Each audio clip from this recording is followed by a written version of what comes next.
John Brown is the bloodiest of abolitionists who believed in killing as long as you were doing it to end slavery. Nobody knew who John Brown was until the murders. This is political true crime.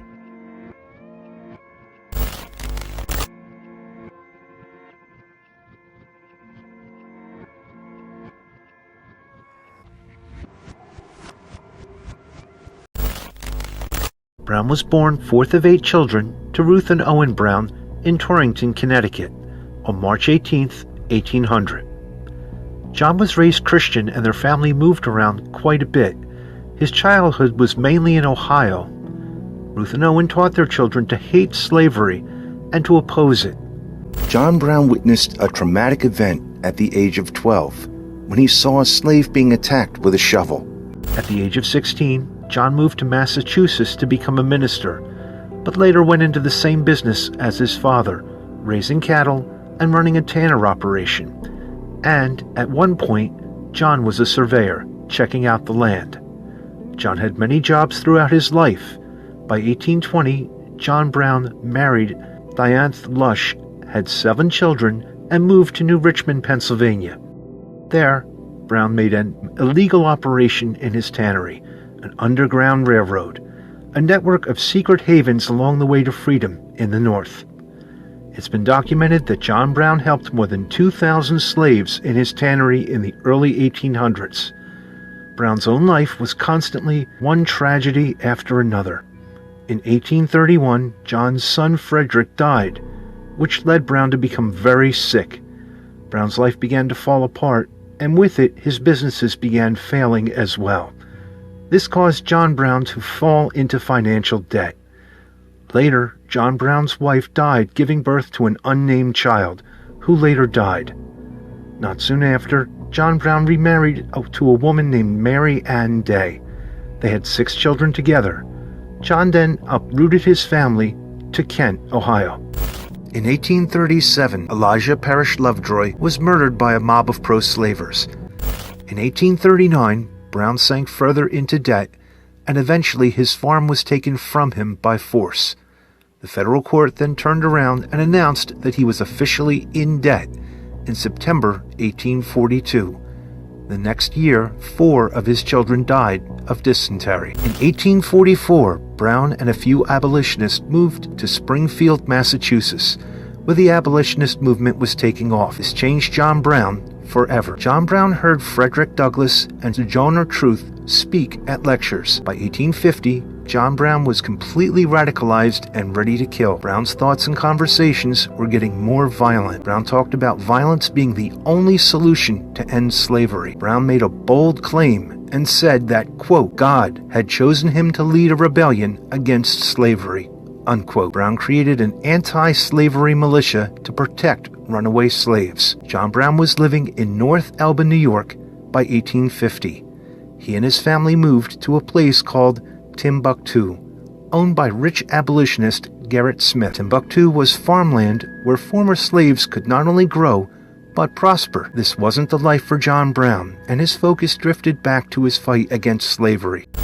And they decided to move to Kansas Territory. 5 of his sons led the march. Shortly thereafter, an event called Bloody Kansas would occur. This was a series of massacres by pro- and anti-slavery groups. John Brown's son wrote to him, informing him that they needed guns. Nobody knew who John Brown was until the murders.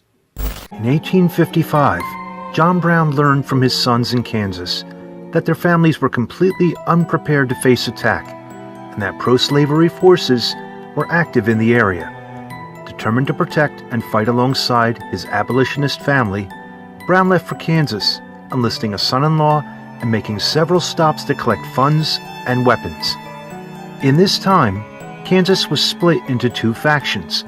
The pro-slavery group called themselves Bushwhackers, and the abolitionists called themselves Jayhawkers.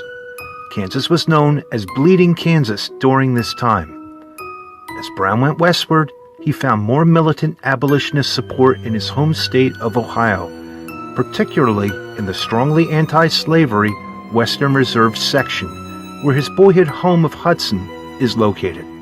John Brown began his killings in 1856. On May 21st, pro-slavery groups terrorized and looted Lawrence, Kansas, an anti-slavery town. Not just any anti-slavery town, one of the leading communities against slavery. Brown was furious. Brown also was fired up about pro-slavery advocate Preston Brooks ruthlessly attacking anti-slavery advocate Charles Sumner.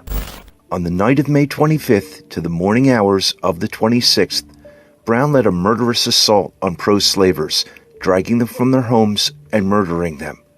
This massacre was known as the Massacre of Pawatami.